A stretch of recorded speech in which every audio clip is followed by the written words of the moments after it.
Hello everyone and welcome back to our series about Julius Caesar. In the last video we talked about the history of the Roman Republic and how it had come to be what it was when Caesar was born. Today we're gonna take a look at how the political system worked. That is vital to understand Caesar's actions and motivations, since he was highly politically ambitious and he used the system in such a way that he eventually broke it completely, but more on that in a later episode. As mentioned previously, the power of the Roman Republic did not reside with individual people, but rather three institutions. These institutions were the magistrates, the Senate, and the public assemblies. So, let's dive right in and start with the magistrates. The magistrates had a lot of power.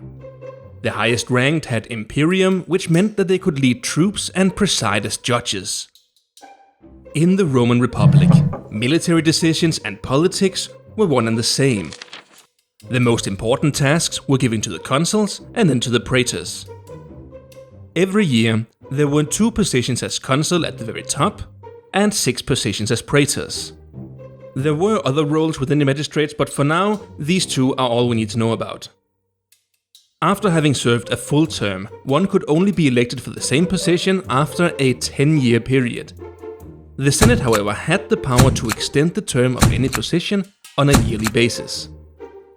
This was sometimes necessary, like in the case with Gaius Marius, but unlike him, it was extremely rare for anyone to hold the position for more than 2 consecutive years. The acquisition of these titles made you powerful, but it was still set up to make it impossible for you to seize too much power on your own. Then there was the Senate. The Senate consisted of around 300 senators. The magistrates, most often the consuls, could call for a meeting of the Senate.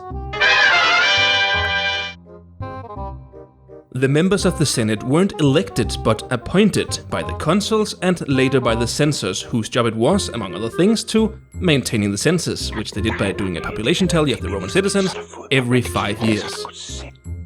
Every time a census was held, the public was ranked into 6 classes based on how rich they were. Senators would be chosen from the class called equites, also known as knights or equestrians. Yeah, that's where that word comes from. I bet your local brony club doesn't look so ridiculous now that you know they're part of the elite, huh? Anyways, I'm just gonna call them knights because it's easier. They were the richest property owners in the Republic.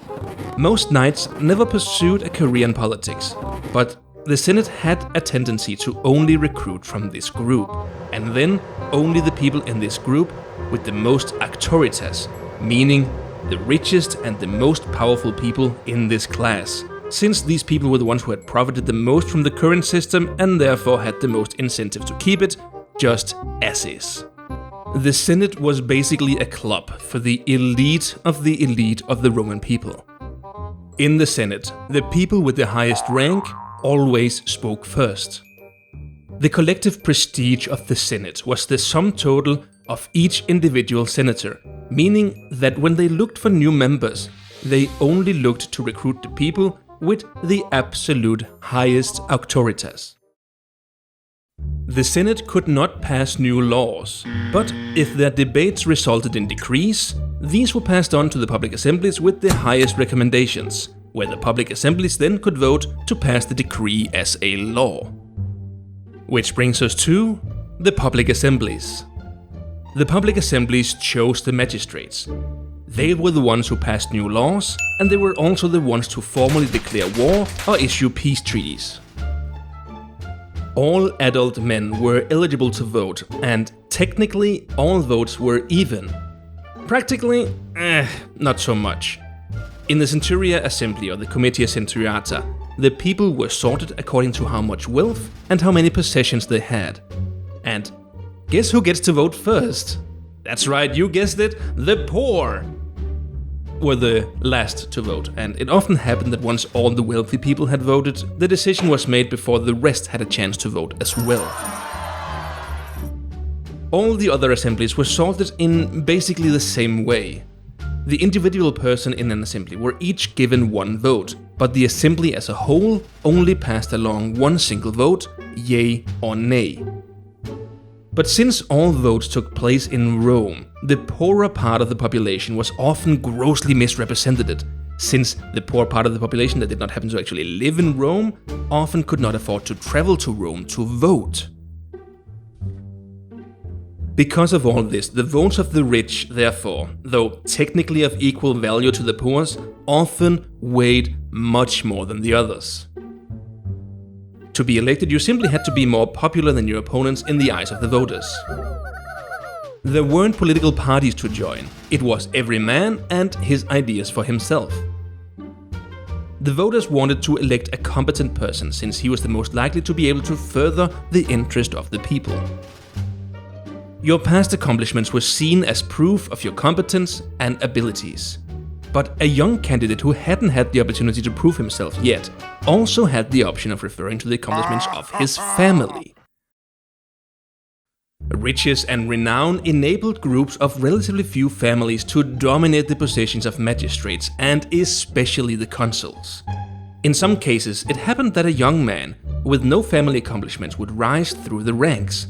He would be known as a homo novus, a new man, and his political ascension, despite his lack of family renown, would gain him even more respect and auctoritas. The greatest of these homo novi was, arguably, Gaius Marius. Now, I've mentioned the word auctoritas a few times by this point. I'm gonna explain exactly what that means now, because once you understand that, you understand the motive behind every politically ambitious man in the Roman Republic. And there were a lot of them. Auctoritas would to us mean something close to prestige, but to a Roman, auctoritas was so much more. To him, it meant prestige. Plus respect, influence, wealth, material possessions, a successful career, public image, family status, personal successes, and whatever else you could think of that you had done that would impress others. Although the most used pillars to measure one's auctoritas were a successful career, family status and wealth, in the end it didn't really matter which ones were high and low, as long as the sum of all of them were higher than everyone else's.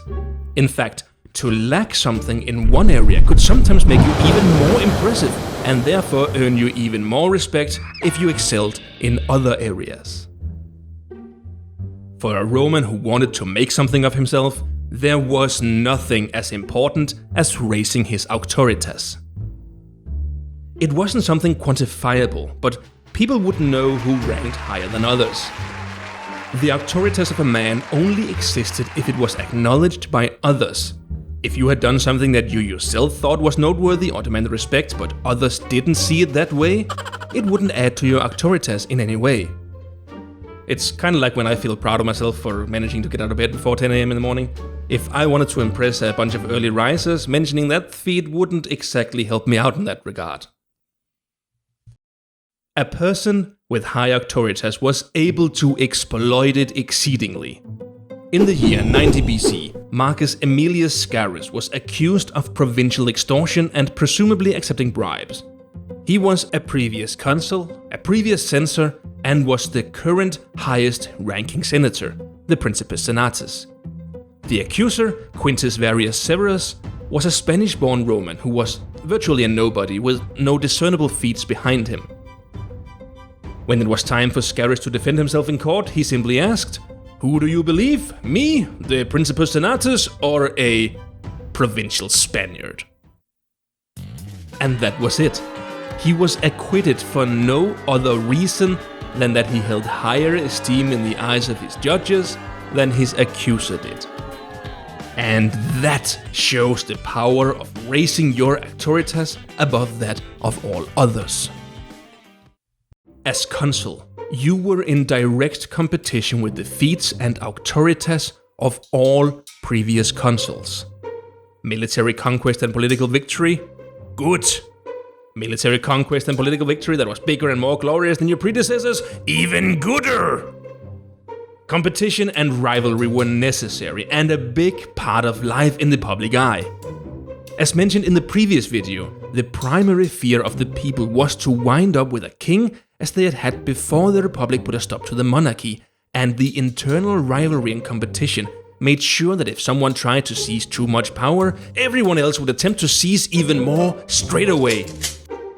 It created a perfectly balanced system where nothing at all could upset the balance of power.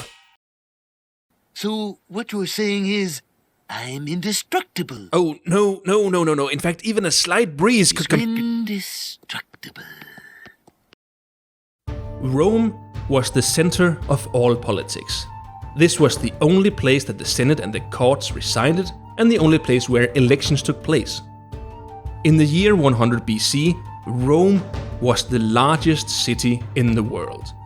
Estimations say that there were probably around 500,000 or more people who lived in the city, and that was huge for the time. In the center of Rome was the Forum. This was a place to buy and sell luxury items, but it was also the place where the courts gathered, the advocates advocated, the judge judged, and the alligators alligated, all in full view of the public. This was also the place where the magistrates would sit and do their jobs. The Senate would almost always gather here, but if they didn't, they would instead use the Senate building, the Curia, or a large temple. War was normal in the Republic. You didn't really need a good reason to go to war. It could be something as simple as, hey, look at those guys over there, they look pretty weak. Wanna go take all their stuff and annex their cities? Okay. The competition was great, and it grew with every conquest and the increasingly amounts of riches brought back to Rome by the different conquerors. The poorer politician had a hard time catching up with it all, and that created a large rift between the already rich and powerful and the ones below them, which in turn limited the potential people who could take the highest position as praetors and consuls even more. So at this time, the Republic didn't exactly have the sturdy foundation that it wanted everyone to think it had. It was only a matter of time before someone would turn the system against itself and exploit it in every way to further his own interest. And that's exactly what happened when Julius Caesar came around. But more on that in the next episode. But before I leave, I'd like to once again thank you all for being here and watching and interacting with these videos. So, a little status update. This video has taken quite a long time to come out. The reason for that is that I have started my own company, and for the past 4 years that has taken up all of my time and energy. But now that it has reached the size that I want it to be, I only need to spend time on maintaining it rather than building it up, which has begun to give me more time to work on these videos. As it is right now with the time that I have, I might be able to upload 2 or maybe 3 videos per year. If you'd like to see videos more frequently, you can visit my Patreon to see what options there are. I would very much like to just work full-time on these videos and put out a video every month or so, but I do also quite enjoy getting something to eat every once in a while, which means that for the time being, I do have to spend most of my time working at my company instead of the videos. But from now on, you can at least look forward to regularly released videos, albeit with a 4 to 6 month in between, and I'll also have a status post every month on my Patreon where you can follow the progress and the status of the videos. So, thank you all again so much for being here. It means so much to me to see all the love and support that you still have for this very, very small channel. I hope that I'll be able to keep delivering content that you enjoy, and I hope to see you all in the next episode of Stick Figure History.